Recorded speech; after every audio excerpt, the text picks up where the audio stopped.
పరిస్థితుల్లో గడిచిన 5 సంవత్సరాల రాజధాని రైతుల్ని మొత్తాన్ని సర్వనాశనం చేసి రాజధాని లేని రాష్ట్రంగా మిగిలించాడు. దేశం మొత్తం మీద ఎన్నో రాష్ట్రాలు ఉంటాయి. ఆంధ్రప్రదేశ్కి రాజధాని ఏదంటే ఎవరు చెప్పలేని పరిస్థితి తీసుకొచ్చి చాలా మందికి క్విజ్కి వెళ్తున్నారంట. చిన్నపిల్లలు క్విజ్ పోటీలకి ఉంటాయి కదా, వాటికి వెళ్తుంటే అందరు పిల్లలని అడుగుతుంటే మీ రాజధాని ఏది, మీ రాష్ట్ర రాజధాని ఏదంటే అందరు చెప్పుకుంటున్నారు. ఆంధ్రప్రదేశ్ రాజధాని అంటే మా పిచ్చి తొక్కులకు 3 పెట్టాడని చెప్పారు. అట్లా ఉంది మన రాష్ట్ర పరిస్థితి. అందుకనే చంద్రబాబు లాంటి వాడు మన రాష్ట్రానికి అవసరం. మీరు ఒకసారి ఇచ్చి ఒకసారి ఓడగొట్టండి. ఈసారి కంటిన్యూగా చంద్రబాబు నాయుడు గారు కనుక ఉంటే కనుక రేపు ఈ తరం పిల్లలందరూ కూడా ఉద్యోగాలు చేస్తారు. చూశారు కదా మన ఈ మధ్య ఏం చేస్తున్నారు వాళ్ళు.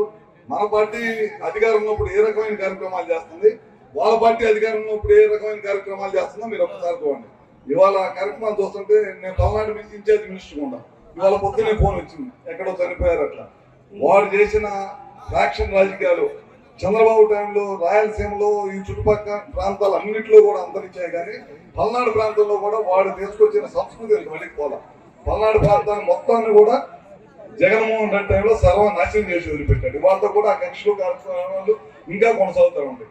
దాన్ని ముఖ్యమంత్రి గారు మన పార్టీ అయినా ఆ పార్టీ అయినా ఎట్టి పరిస్థితిలో ఇట్లాంటి చేయకూడదు, అభివృద్ధి ధ్యేయంగా ముందుకు వెళ్ళండి అని చెప్పాడు.